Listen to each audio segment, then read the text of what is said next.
வணக்கம். உங்க பிசினஸ next level எடுத்துட்டு போகணுங்கிற ஒரு ஆக்ஷனுக்காக வேண்டி இந்த லிங்க் கிளிக் பண்ணி இங்க வந்திருக்கீங்க. உங்கள எல்லாத்தையும் நான் வெல்கம் பண்றேன். நீங்க ஒரு பிசினஸ் மேனா இருப்பீங்கன்னு நான் நம்புறேன். அதனால தான் உங்களுக்கு இந்த ஆர்வத்தோட இங்க வந்திருக்கீங்க. உங்க பிசினஸ் பத்தி நான் உங்கள ஒரு கேள்வி கேட்கலாமா? என்ன கேள்வின்னு கேட்டீங்கன்னா, மாசம் மாசம் பிசினஸ் குரோ ஆயிட்டு இருக்கு. நெறைய பணம் வர மாரி இருக்கு, பணம் போற மாரி இருக்கு. அது உண்மையிலுமே எவ்வளவு ப்ராஃபிட் இருக்கு? அது மூலியமா உங்களுக்கு கரெக்ட்டான ட்ராக்கிங் கரெக்ட்டா பண்ண முடியுமா? கேஷ் ஃப்ளோ இருக்கா? ஸ்டாக் க்ரோ ஆயிட்டு இருக்கா? பிசினஸ் க்ரோ ஆயிட்டு இருக்கா? மாச கடைசியில பாத்தீங்கன்னா salary tension, bank commitment, supplier payment, இந்த மாதிரி 1008 பிரச்சனை எனக்கு ஃபேஸ் பண்ண மாதிரி இருக்கு. ஒரு சைடுல பார்த்தா பிசினஸ் க்ரோ ஆகுற மாதிரி இருக்கு, இன்னொரு சைடுல பார்த்தா இந்த பிரச்சனைலாம் இருக்கு. இந்த மாதிரி பிரச்சனை நீங்க ஃபேஸ் பண்றீங்களா? அப்ப இந்த வீடியோ உங்களுக்காக தான். நிறைய எம்எஸ்எம்இ பிசினஸ் ஓனரோட பிரச்சனை என்னன்னா, பினான்சியல் கரெக்டான ஒரு சிஸ்டம் இல்லாம, கரெக்டா கண்ட்ரோல் மெக்கானிசம் இல்லாம இருக்கிறது தான். ஏன்னா ஒரு சைடுல பிசினஸ் இருக்கிற மாதிரி இருக்கும், க்ரோ ஆயிட்டே இருக்கும். அதே சேம் டைம்ல ஸ்ட்ரெஸ் ஜாஸ்தியாகும். ஆளுங்க நிறைய பேர் வேலை செய்யற மாதிரி இருக்கும். ஆனா அந்த ஆளுகளோட கண்ட்ரோல் நமக்கு இல்லாம இருக்கும். கலெக்ஷன் வர மாதிரி இருக்கும், ஆனா கேஷ் ஃப்ளோ தெரியாம இருக்கும். கடைசியில எல்லாம் பார்க்கும்போது மாச கடைசியில பயங்கர பிரஷர்ல வந்து நிற்கும். இதுக்கு என்ன காரணம்னு கேட்டா, பிசினஸ் ப்ராப்ளம் இல்ல, பிசினஸ்ல இருக்கக்கூடிய பினான்ஸினுடைய கிளாரிட்டி நமக்கு எந்த அளவுக்கு இருக்கு, பினான்ஸோட கண்ட்ரோல் நமக்கு எந்த அளவுக்கு இருக்குங்கிறது மட்டும்தான் இங்க பிரச்சனை. லாஸ்ட் 28 வருஷமா 25ல இருந்து ஒரு 250 பேர் எம்ப்ளாயிஸ் இருக்கக்கூடிய கம்பெனிஸ்ல நான் ஒர்க் பண்ணி அந்த எக்ஸ்பீரியன்ஸ்ல நான் அண்டர்ஸ்டாண்ட் பண்ண பேட்டர்ன் இதே பேட்டர்ன் தான். எல்லாருமே இதே பேட்டர்ன்ல தான் போறாங்க. இப்படி வருமானம் நிறைய இருக்கும், ஆனா ப்ரெஷரும் ஜாஸ்தி இருக்கும். நிறைய பணம் வந்துட்டு இருக்கிற மாதிரி இருக்கும், ஆனா லாபத்தினுடைய கிளாரிட்டி இல்லாம இருக்கும். பிசினஸ் மிகப்பெரிய ஒரு சலிவை நோக்கி போறதுக்கு காரணம் என்னன்னா, இந்த பினான்ஸ் ஸ்டெபிலிட்டி இல்லாததுதான். மார்க்கெட் நல்லா இருக்கு நல்லா இல்லைங்கிறது அடுத்த பிரச்சனை. ஆனா இந்த பிரச்சனையை நம்ம ஃபர்ஸ்ட் என்ன பண்ணணும்னாக்கா, இந்த பினான்ஸ் கிளாரிட்டியை நம்ம கொண்டு வர்றதுக்கு என்ன பண்ணணுங்கிறத ஃபர்ஸ்ட் ஸ்டெப்பா பார்க்கணும். நிறைய சக்சஸ்ஃபுல்லான பிசினஸ் ஆளுங்க எப்படி இந்த பிரச்சனையில இருந்து வெளியில வர்றாங்கன்னு பார்த்தா ரொம்ப சிம்பிளுங்க. கான்செப்டும் ஒரு சொல்யூஷன் இது இருக்கு. என்னன்னு கேட்டீங்கன்னா, நிறைய பேர் இந்த 3 சிக்கல்ல போய் மாட்டிக்குவாங்க. அந்த 3 சிக்கல் என்ன அப்படிங்கறது உங்களுக்கு சிம்பிளா சொன்னோம்னா அது புரிஞ்சிடும். ஃபர்ஸ்ட் ப்ராஃபிட் இல்யூஷன் ட்ராப்னு சொல்லுவாங்க. ப்ராஃபிட் இல்யூஷன் என்ன? நம்ம நினைக்கிறோம் பிசினஸ் பண்றோம், ஏன்னா நம்மளோட ஃபோக்கஸ் பூரா எப்படி பிசினஸ் கொண்டு வருது, எப்படி கஸ்டமர் கொண்டு வருது, எப்படி நம்ம சேல்ஸ் இன்க்ரீஸ் பண்றதுங்கிற ஃபோக்கஸ்ல இருக்கும்போது நிறைய பணம் வர மாதிரி தோணும், நிறைய டிஸ்கவுண்ட் கொடுக்க வேண்டியது இருக்கும், டக்கு டக்கு நம்ம பண்ணிட்டே இருப்போம். இதுல பாத்தீங்கன்னா என்ன ஆகுனாக்கா, அதுல உண்மையிலுமே ப்ராஃபிட் இருக்கா இல்லையாங்கிறது தெரியாது, ஆனா டர்ன் ஓவர் நிறைய வர மாதிரி இருக்கும். ரெண்டாவது இல்யூஷன் என்னன்னு பாத்தீங்கன்னா, கேஷ் ஃப்ளோ பிளைண்ட்னஸ் சொல்லுவாங்க. அதாவது பணம் எப்படி உள்ள வருது எப்படி போகுது, டர்ன் ஓவர் இருக்கிற மாதிரி இருக்கும். நம்ம பிசினஸ் இன்னைக்கு பண்ணுவோம், ஆனா ஒரு 6 மாசம் கழிச்சு பணம் கொடுத்தான்னா என்ன பண்றது? மாசம் மாசம் அந்த பணம் ரொட்டேஷன்ல இருந்துட்டே இருக்கணும். டர்ன் ஓவர்ங்கிறது பாத்தீங்கன்னா நிறைய பேர் அந்த பிசினஸ் வால்யூம் பத்தி பேசுவாங்க, ஆனா நம்மளோட ஒர்க்கிங் கேபிட்டல் எவ்வளவு தடவை நீங்க டர்ன் பண்றீங்கிறது தான் மிகப்பெரிய உண்மையான ஒரு டர்ன் ஓவர்னு எப்பவுமே நம்ம புரிஞ்சுக்கணும். கேஷ் ஃப்ளோ என்ன ஆகுது, எவ்வளவு பணம் டெய்லி உள்ள வருது, எவ்வளவு பணம் டெய்லி வெளியே போகுது, இதுல ஒரு கிளாரிட்டி இல்லைன்னா பயங்கரமா நம்ம சிக்கல்ல மாட்டிக்குவோம். மூணாவது ட்ராப் என்னன்னு கேட்டீங்கன்னா, டெட் ட்ராப்னு சொல்லுவாங்க. டெட்னா என்னது? கடன். இப்போ நமக்கு எல்லாத்துக்கும் தெரியும், நம்ம பிசினஸ்ல கொஞ்சம் கடன் இருக்குன்னு நினைப்போம். கொஞ்ச நாள் பார்த்தா திருப்பியும் கொஞ்சம் டைட்டா இருக்கிற மாதிரி திருப்பி லோன் வாங்குவோம். இந்த லோனை வாங்கி வாங்கி வாங்கி என்ன ஆகும்னு கேட்டீங்கன்னா, அந்த பிசினஸ் அப்படியே போய் போய் என்ன ஆகும், முழுக்க முழுக்க இன்ட்ரெஸ்ட்ல போய் மாட்டிடும். இந்த மாதிரி ஒரு பேர்டன்ல இருந்து நம்ம வெளியில வர்றதுக்கு என்ன பண்ணணும், அதுக்கு என்ன சொல்யூஷன் அப்படின்னு பாத்தீங்கன்னா,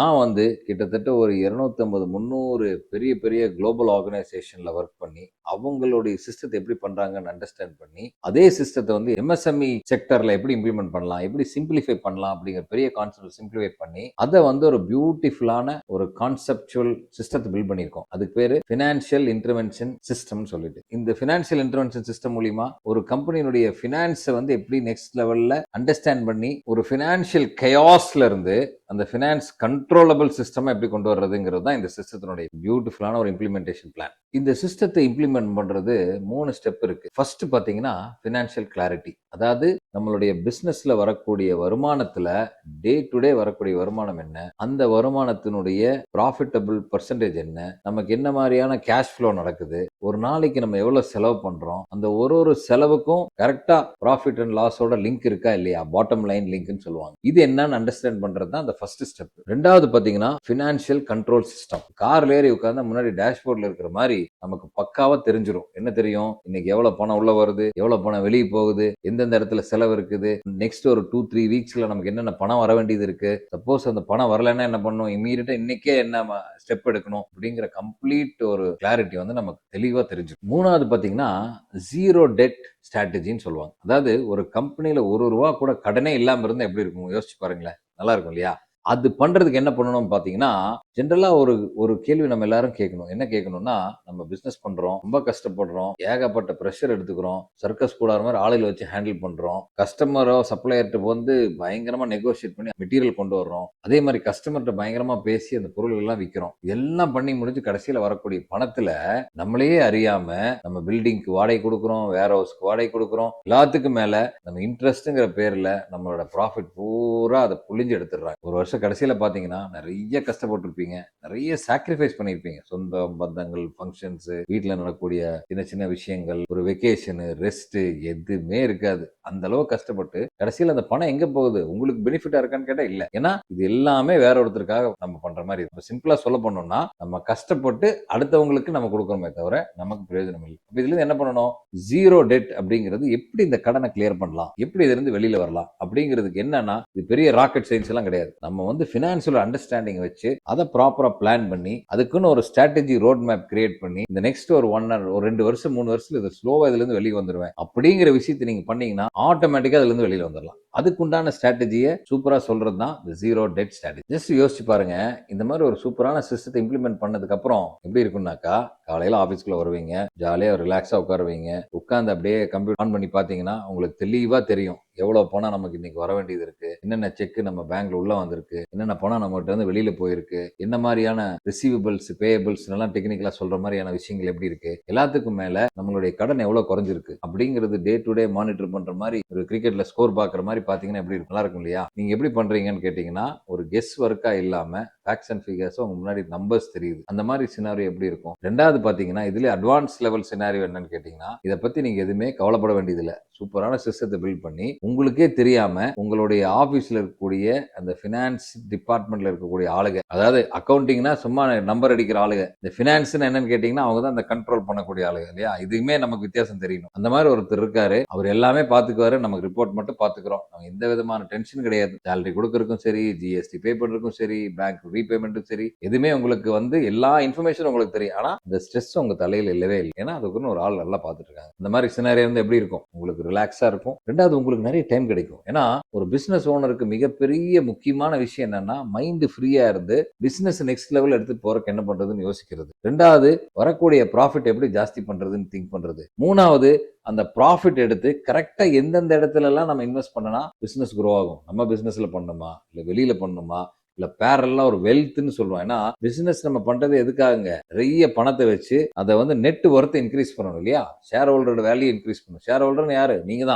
தான் முதலாளி. உங்களுடைய இந்த வருஷம் நீங்க பாத்தீங்கன்னா எனக்கு வந்து ஒரு 5 கோடி ரூபாய் சொத்து இருக்கு அப்படின்னு நீங்க நினைச்சீங்கன்னா அடுத்த வருஷம் என்ன ஆகணும்? அந்த 5 கோடி ஜாஸ்தி ஆகணும் இல்லையா? ஒரு 5 வருஷத்துக்கு அப்புறம் அப்படியே டபுள் ஆகணும். இந்த மாதிரி விஷயத்தை நீங்க யோசிக்கணும்னு என்ன பண்ணணும்? அதை பத்தி மட்டும் திங்க் பண்ணணும். அதை திங்க் பண்ணணும்னா மத்த பஞ்சாயத்துல இருந்தெல்லாம் நீங்க வெளியில வரும். மத்த பஞ்சாயத்துன்னு என்னது? இந்த பினான்ஸ் ரிலேட்டட் பஞ்சாயத்துங்கிறது வந்து ரொம்ப ரொம்ப ரொம்ப கஷ்டம். காலையில எந்திரிச்சு பணத்தோட பிரஷர் மட்டும் வந்துருச்சுன்னா உங்களுக்கு தெரியாது இல்ல, நீங்க எல்லாம் எக்ஸ்பீரியன்ஸ் பண்ணிருப்பீங்க. அதை வெளியில வந்துட்டோம்னாக்கா இந்த சிஸ்டத்தை பில்ட் பண்றோம், அந்த டீம் அதை ஃபாலோ பண்றாங்க, உங்களுக்கு கிடைக்கக்கூடிய எக்ஸ்ட்ரா டைம்ல அந்த பணத்தை எப்படி மல்டிபிள் லெவல்ல பெருசு பண்ணலாம் அப்படிங்கறத மட்டும் யோசிச்சீங்கன்னா எவ்வளவு சூப்பரா இருக்கும். we don't want to waste your time and our time. நிறைய எம்எஸ்எம்இ கம்பெனில இந்த சிஸ்டத்தை 100% இம்ப்ளிமெண்ட் பண்ணதுனால என்னென்ன பெனிஃபிட் வந்திருக்கு, அவங்க எப்படி அதை வந்து ஒரு ரொம்ப ஃப்ரூட்ஃபுல்லா யூஸ் பண்ணிருக்காங்க அப்படிங்கறது பார்க்கணும்னாக்கா, ஒரு சின்ன ஒரு கடை, ஒரு 50 பேர் வேலை செய்யறாங்க, ஒரு சின்ன சர்வீஸ் ரிலேட்டடான ஒரு கம்பெனி. இந்த கம்பெனி பாத்தீங்கன்னா சடனா வந்து அந்த முதலாளி வராரு, வந்து பேசுறாரு. என்ன சார்னு கேட்கும்போது இந்த மாதிரி எனக்கு நைட் ஆனா தூக்கம் வரலங்கிறாரு. என்னன்னு கேட்டா எனக்கு கிட்டத்தட்ட ஒரு 10-20 லட்ச ரூபாய் கடன் இருக்கும் போல இருக்குங்க அப்படின்றாரு. சரி, ஒன்றும் பிரச்சனை இல்லை, வாங்க உட்காந்து ஸ்டார்ட் பண்ணிக்கலாம், 20 லட்ச ரூபா தானே அப்படின்னு சொல்லி உட்காந்து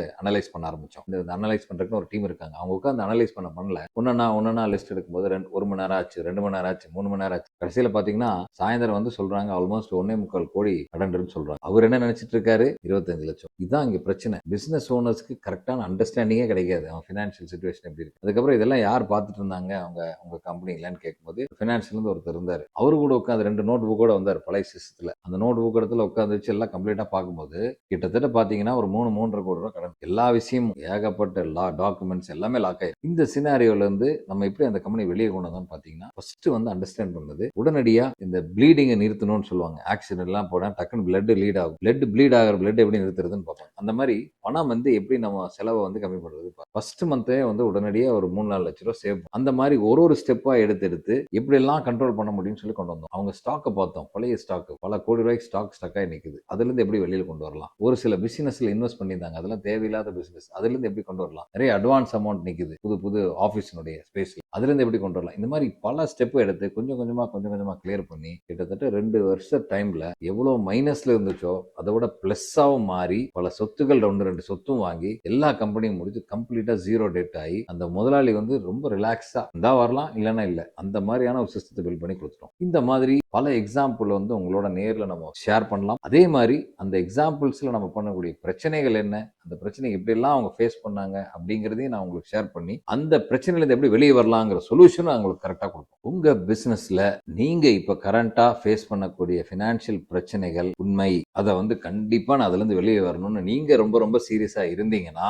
இந்த பிரச்சனைக்கு உண்டான சொல்யூஷன் கிடைக்குங்கிற ஒரு நம்பிக்கை இருந்துச்சுன்னா, இந்த லிங்க் கிளிக் பண்ணி எங்களோட ஒரு ½ அன் ஹவர் டைம் ஸ்பெண்ட் பண்ணி உங்களுடைய பினான்சியல் சிச்சுவேஷனுடைய டயக்னோஸ்டிக் டூல் ஒன்று வச்சிருக்கோம். அது மூலியமா உங்களோட பினான்ஸ் சிச்சுவேஷன் எப்படி இருக்கு, இதுக்கு என்ன சொல்யூஷன் அப்படிங்கறத நம்மளால சொல்ல முடியும். அதாவது இங்கிலீஷ்ல ரொம்ப ஃபேமஸான ஒரு கோட் இருக்கு. என்னன்னு கேட்டீங்கன்னா, any damn fool can start a business but it requires genius to make money அப்படின்னு சொல்லுவாங்க. அதாவது ஒரு வியாபாரம் பண்றது வந்து நம்ம பிஸியா இருக்கிறதுக்காக இல்ல. வியாபாரம் பண்றது வந்து நான் ஒரு முதலாளின்னு சொல்றதுக்காக வேண்டி இல்ல. வியாபாரம் பண்றது எதுக்குன்னா லாபங்கள் அதிகப்படுத்தி அந்த லாபத்து மூலியமா நம்மளுடைய லைஃப் ஸ்டைலையும் நம்மளுடைய ஃபேமிலிக்கு உண்டான பெனிஃபிட்ஸையும் நிறைய சொத்தையும் சேர்த்தணும். இதுதான் நம்ம பணக்காரங்கள்ட்ட இருந்து பழகக்கூடிய விஷயம். அந்த விஷயத்தை நீங்க பண்ணணும்னா நீங்க போடக்கூடிய ஒரு சொட்டு வேர்வையும் அது ப்ராஃபிட்டா மாறணும். அதுக்கு நீங்க என்ன பண்ணணுங்கிறதா ஃபர்ஸ்ட் கேள்வி நீங்க கேட்கணும். இதை பத்தி டிஸ்கஸ் பண்ணணுமா, உங்க கூட ஒரு செஷனுக்கு நாங்க ரெடியா இருக்கோம். இந்த செஷன் புக் பண்ணுங்க.